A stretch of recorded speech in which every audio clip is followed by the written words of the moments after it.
Улаанбаатарын Энэхүү амын 23% хөдөө орон нутгийн Энэхүү амын 35.5% нэн ядуу гэсэн ангилалт байна.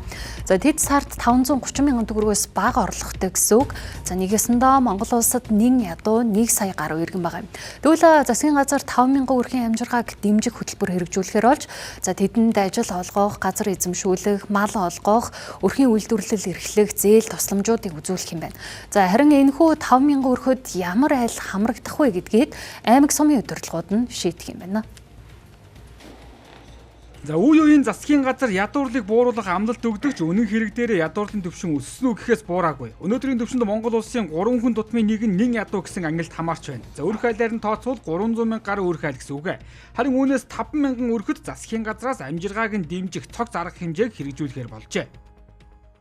2026 онд бид нар 5 мянган өрхийг одоо хөдөлмөрт зуучлаа, өөрийн гэсэн орлоготой болгоё гэж зорилт тавиад ажиллаж байгаа. За энэ маань зөвхөн одоо нэг яамны зүгээс улсын хэмжээнд хөдөлмөр эрхлэлтийг одоо амжилттай тэдгээр иргэдийг одоо идэвхтэй хөдөлмөр эрхлэхэд одоо хурц ажиллах нь бас төдийлөн одоо учир дутагдaltaй гэж үзэж байгаа. Тийм учраас ерөнхий сайдын зүгээс шатны засаг дарга нар, аймаг сумын засаг дарга нар мөн аймаг сумын иргэдийн төлөөлөгчдийн хурлын төлөөлөгчдийг татан оролцуулах зайлшгүй шаардлагатай болж байна. За үндсэндээ аймаг сум дүүрэг хорооны засаг дарга нарын тодорхойлж гаргаж ирсэн айлуудад төрөөс бүх талын дэмжлэг үзүүлэхээр болж байна.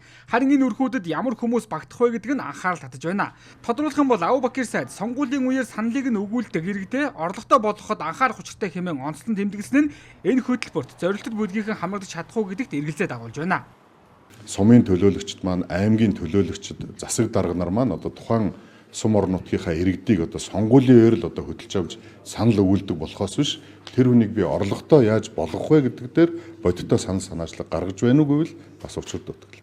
Одоо засаг дарга маань аймгийнхаа хэмжээнд хэдэн өрхийг одоо орлоготой болгоход нь хөдөлмөр эрхлэхэд нь мэрэгжилтэй болгоход нь зуучилсан бэ гэдгийг бодиттойгоор үнэлж дүгнэх шаардлага.